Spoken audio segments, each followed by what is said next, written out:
pratique du débat sur des textes et des politiques s'est progressivement évaporée après les élections de 2005 suite à l'absence des élus du peuple sur le plateau.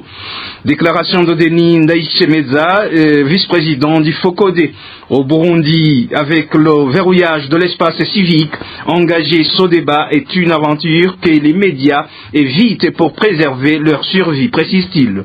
Cette déclaration est le 6e message lancé dans le cadre de la continuité de la campagne sur la légitimité du travail défenseur des droits humains, initiée par la coalition burundaise des défenseurs des droits de l'homme, CBDDH en sigle. Suivez plutôt Denis Ndaïchemeza, vice-président du FOCODE. L'alinéa 3 de l'article 6 de la déclaration dit, je cite, « Chacun a le droit, individuellement en association avec d'autres, d'étudier, discuter, apprécier et évaluer le respect, tant en droit qu'en pratique, de tous les droits de l'homme et de toutes les libertés fondamentales, et par ces moyens et autres moyens appropriés, d'appeler l'attention du public sur la question. » Fin de citation. Cet alinéa constitue un garde-fou important contre les discours de certaines autorités qui désorientent l'opinion, comme quoi la loi est du ressort exclusif du Parlement, alors que la volonté du citoyen est la source principale de la loi.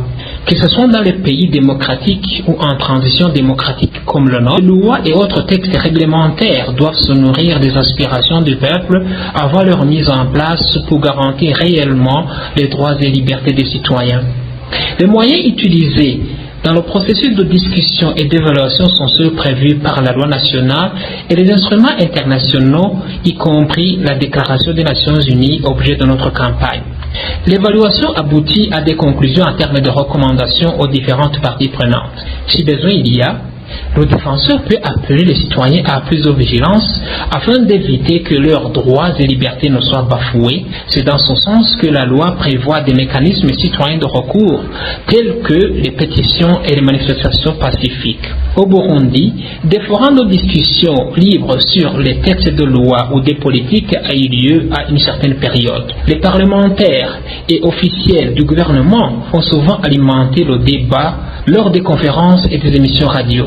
Cette bonne pratique s'est progressivement évaporée jusqu'à disparaître en 2015, mais les défenseurs des droits humains n'ont pas du tout désarmé. Actuellement, avec le verrouillage de l'espace civique, engager ce débat est une aventure que les médias évitent pour préserver leur survie. Nous interpellons l'État du Burundi à promouvoir les droits de la personne, notamment en se conformant au contenu de l'article 6 de cette déclaration.